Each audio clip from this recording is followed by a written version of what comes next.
Welcome to Universal Design for Learning in the Classroom. My name is Michael Barltrop. You can find me at whatbinder.com. This video has been created in partnership with the hashtag tdsb UDL initiative.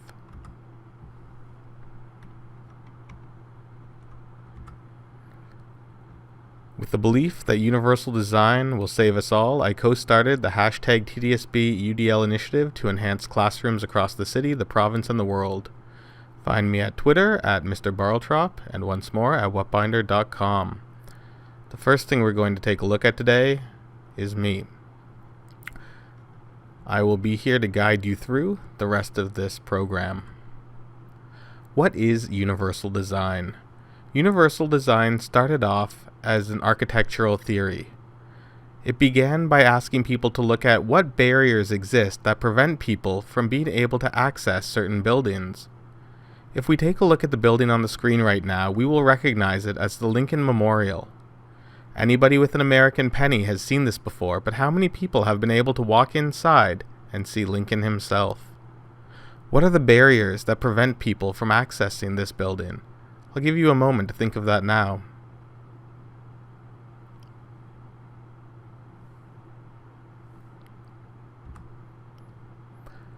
So travel. Getting there might be one thing that's holding people back. There may be a financial barrier that prevents people from being able to access the site.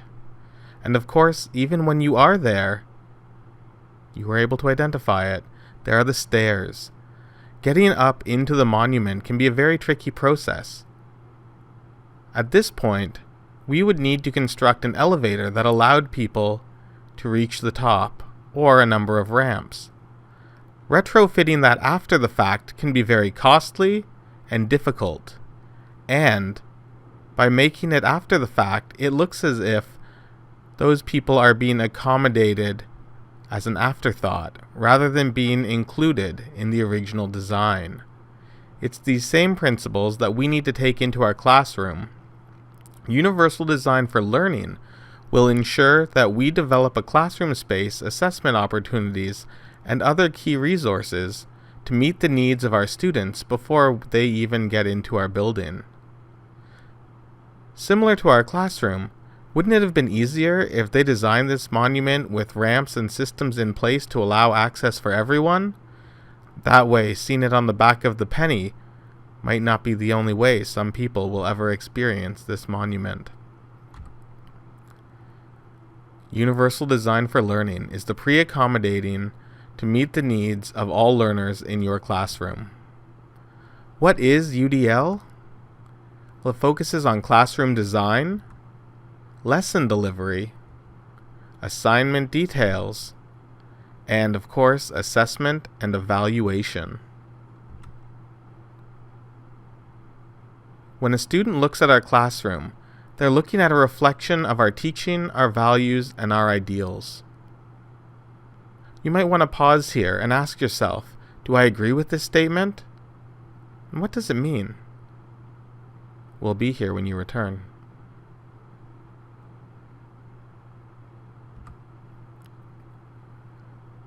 This is the first thing some people see when they walk into a classroom, a corkboard. In the beginning of the year, some are covered and decorated and others are blank. What sort of things can we put on our corkboard to enhance our students through a universal design for learning lens? Student work is one of the key things that honors their ability. Student work could be exemplars from previous years, or quick getting to know you sheets done on the first day. This should be updated as the year continues. Anchor charts are important. By allowing students an opportunity to simply look around the room and passively take in learning is a very key component. Students have options. Look down at their cell phones or look at the brightly colored charts around our classroom. One of them, they'll be getting more information that we are able to direct them towards than the other. And of course, the goals. Lesson goals that are updated regularly will help students understand why they're working towards something incentivizing them to do their best in this task. We need to consider our classroom layout. Is there ease of mobility? Is there ease of communication between peers and between teachers? Is there an ease of focus when you do need to bring your students to attention? Do you have that space provided? And is there an ease of access for all necessary tools and resources? And of course, we also want to look at our digital classroom. It's one thing to provide a physical space, but we know that sometimes life gets in the way and students aren't always able to be in class. We need to curate our digital space in the same way we curate our own. We want to take a look at meaningful headings. We want to ensure that we are using visual cues such as emoji text to present images that help students along with the text. And we want to make sure we're using all tools. For example, Google Classroom allows us assignments and materials. Make sure that you as the teacher understand what is used best for what purposes. The more your students become familiar with the different tools and how you use them, the more they'll be able to predict how to best approach your lessons and assignments. And remember, we can use the classroom not only to distribute, but also for submission. This allows students who are unable to physically submit assignments the same opportunities as those who are. The way we present information is as important as the information we present. Take a moment to discuss if you think this is true.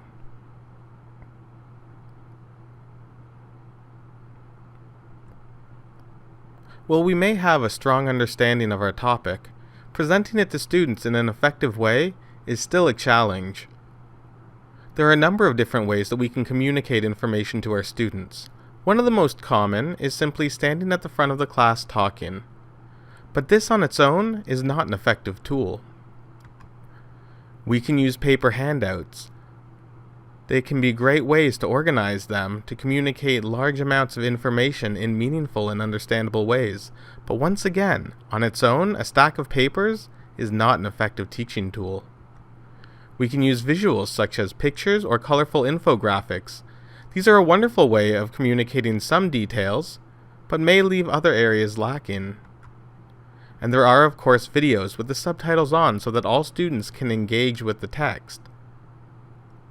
Finally, when we are embracing any text, be it audio, video, text, or oral, we want to make sure that our students are annotating to the best of their abilities. We see now that no one form of communication is strong all on its own, but instead the best way to communicate information to students is by using a variety of techniques for very specific purposes. When we think of our classroom, we may often think of classrooms like this: the teacher at the front and the students sitting in rows. This makes sure that there is an area of focus and that the teacher can communicate with students. But is it the most effective layout? Why not consider groups of students working together so the teacher can circulate? This creates open space in our classroom for accessibility. It creates an environment where the teacher can move around to speak with students. Students can speak with each other. And there's a central point where all students can direct their attention when the teacher needs a moment to discuss with the entire class. Other effective layouts include a horseshoe pattern, which has similar effective results. The one thing that we do know is that isolating students from conversation in rows can have a detrimental impact on their effective learning. Students should be challenged, but they shouldn't have to struggle to understand expectations. Take a moment to discuss what this looks like in your classroom, your department, or your building.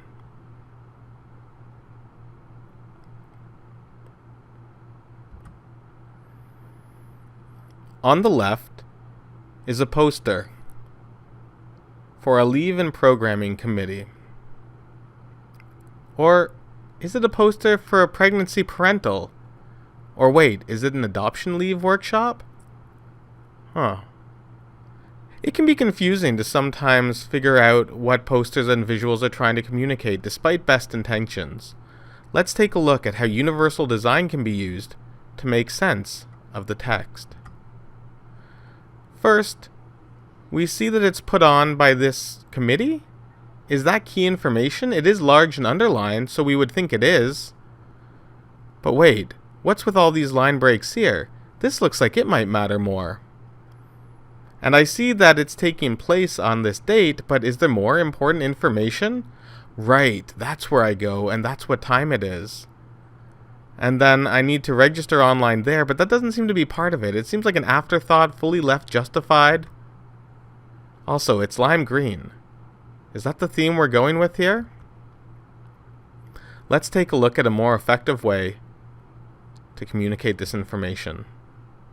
Here we have the exact same information, but laid out differently. First, the important information is large and centered. This is the pregnancy, parental surrogacy, and adoption leave workshop. Second, all meeting details, such as where, when, and the time, are center. Visuals are still used, but they're well placed, and they include the contact information. Finally, the registration information is presented large and in the center of the document, drawing people's attention to it, letting them know that it matters. And it uses a color scheme that makes sense for the program. Looking at them side by side, we can see how using these principles of universal design to organize our visuals can easily communicate information that was already present, but in a more effective manner. We need to consider how this technique could also have a place in our teaching practice. Here we have an essay assignment. It has all the right information. It has all the details. It's even chunked into different categories. But we can take it one step forward and add some bold and some italics and some bullet points. And just like that, it becomes easier to see and read and engage with. Just looking at it becomes far less intimidating. We can take it one step forward, though, by using headings. We can use large and centered text. We can use colorful headings that communicate different meaning. And we can use boxes to show people where some information might be more important or out of place than other bits. By using these principles, we're able to fully communicate our learning to students. They will understand the expectations and be able to meet the needs of the assignment. None of the information has been sacrificed. None of the information has been rewritten. All we've done is present the same information in a way that students can best approach. Descriptive titles and subtitles, meaningful headings and subheadings, using Arial size 12 font, and once again, those supplemental details in boxes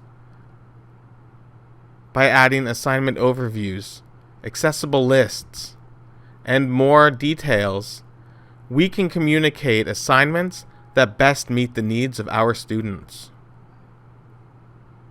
There's a whole program on enhancing your handouts with headings, and you can view that by searching hashtag tdsbudl on YouTube.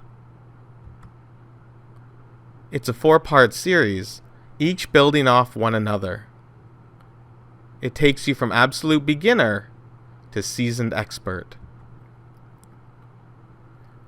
To perfect your handouts with Universal Design for Learning, make sure you reduce the number of tasks. Do you need 30 key pieces of information, or will 5 suffice? Include effective exemplars. Show students what perfect looks like.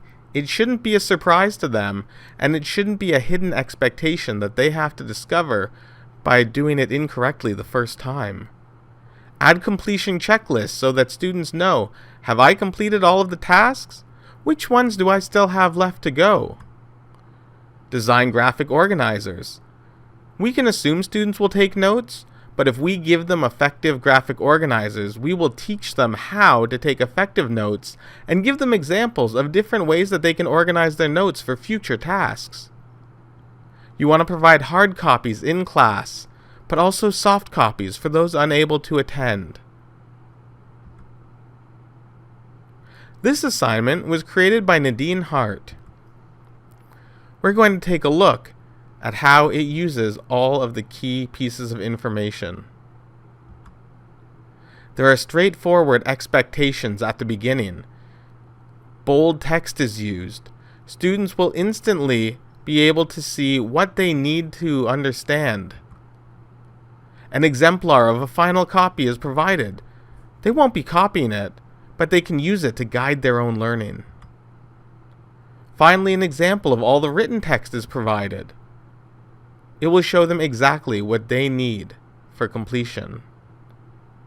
And here on this page, we can see that there are checklists. They will be organizing their thoughts in an effective, efficient manner, and a graphic organizer to help them place all of their information before moving on to the final copy. Additional graphic organizers can be used if students need to add more information. Sometimes these can be optional, or you can choose to give students 3 types of graphic organizers, allowing them to self-select the ones that work best for their needs.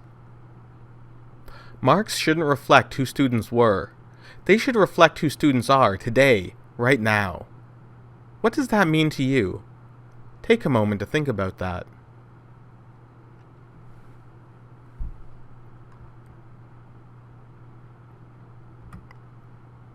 Marks should always be transparent. Students must be aware of how they will be assessed. Students must know what expectations are being targeted from the curricular documents. Students must understand what perfection looks like in order to achieve it themselves. Students must feel that they are safe to take risks, allowing them to engage with the task in a number of unique and creative ways. And students must have opportunities to re-demonstrate those skills so that one attempt isn't the only attempt. Let's consider assessment for, as, and of learning. This is also known as diagnostic, formative, and summative. Assessment for learning is used to prepare students for their learning, granting them an understanding of the individual current skill levels. They will see, and teachers will see, where the students are, allowing them to best plan as they move forward. Assessment as learning will demonstrate student learning, and it allows teachers to gauge the effectiveness of their teaching, so that they can course correct on the fly to make sure that they are reaching the needs of their students. And finally, assessment of learning. This is completed after the learning has taken place. It evaluates the student's ability to demonstrate the curricular expectations. And note that that's what we're doing. We're evaluating the student's ability to demonstrate curricular expectations. So we know that while designing assessments, students must know the expectations. They must be explicitly taught in class. There must be a clear connection between the expectations and the task itself. A rubric must be used to communicate these expectations to students, and they should be built upon the curriculum's specific expectations. We're not teaching whatever we want. We are teaching the material that we want to teach to best fulfill the needs of the curriculum. That means we have to read it. So here's a page from the Ontario curriculum. When planning an assignment, the first thing one needs to do is take a look at what they want to assess. Once they've chosen those, they need to complete a self-check.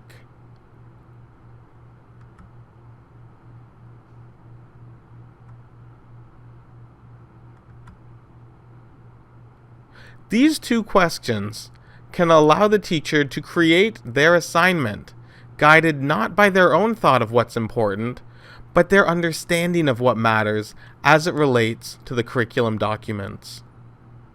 Here's what a rubric for that might look like. Note how it features a variety of levels and has key guiding questions so that the student can ask themselves, did I do that? They know exactly what they are being marked on and how it relates to the curriculum. There's no guesswork involved. One key way to assess students through a universal design lens is through project-based learning. This might be new for some people, and others might have been doing it for a long time. It's a great way to differentiate the tasks so that students can demonstrate those curricular expectations in a variety of ways. Because remember, we're not here to make sure they know how to do a puppet show, or how to create a podcast, or how to write an essay. We're here to make sure they can demonstrate those curricular skills, and the way they choose to do that, well, that's up to them. They might make cell phone apps, paint pictures, or create infographics. All of those are fine choices to use to demonstrate the skills that we are assessing. You may have some questions. How can I manage the class if students are all doing different things? Is it possible to assess students if they show their learning in different ways? Can you mark a video presentation and a hand-drawn poster with the same rubric? Of course, we know that we can, because that rubric is tailored to the skills in the curriculum document. And we have thought about the look-fors. Students can demonstrate their skills in a variety of ways. It shouldn't matter to us what way they choose to demonstrate their skills, so long as they can demonstrate them. But the big question is, will the students think it's fair? Is it fair that one person writes a 1,000-word essay while the other creates a painting? Yes. Yes, it is fair. A painting for some might be incredibly challenging. An essay for others might be just as hard. Students have their own skills, and so long as we are targeting the needs of the curriculum in a way that they can best express, we'll have them on our side, wanting to put their best into their project.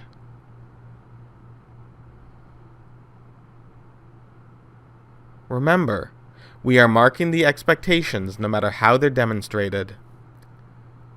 We mentioned that it's important that students feel that they can re-demonstrate their skills, and that's because students want a high grade, but they also want to be challenged. Very rarely do they feel that those two things overlap. If we give students multiple opportunities to demonstrate their skills using the same or similar projects, they won't mind the challenge. They won't mind taking risks because they'll know that if they don't succeed the first time, that's not the end for them. It's a learning opportunity, and high grades are still possible within the realm of a challenging project. So remember, your marks should be based on the most consistent and recent demonstration of skills. You don't need to mark everything. Sometimes strong diagnostic feedback is not only acceptable, it's far more powerful. Students will adapt to a lack of marks. We think that they won't want to do something if there's no reward for it, but the reward becomes the learning if they're able to target that learning around their own personal areas of interest. Or they won't, but that's their choice. We present opportunities for learning, and we hope that our students take them. If they're not willing to create a visual representation of the skills using something that they love, they're probably just as unwilling to write that essay you're going to put a number on. And again, stickers are incredibly powerful. Replacing grades with a completion sticker has yielded stronger results, better work, more attention to descriptive feedback, and excitement within the classroom that I would not have believed before I tried it. So just because something seems different and new doesn't mean it won't be effective. You may think that it's impossible, but I'm here to assure you that it is possible. Thanks. If you have any questions, you can find me on Twitter at Mr. Barltrop or at whatbinder.com. You can also engage through the hashtag tdsb UDL initiative. We're there to bring learning to another level. The slide deck was created using templates from Slide Carnival, free templates for all your presentation needs. I hope you've enjoyed this, and stay in touch. We're here to help you help your students.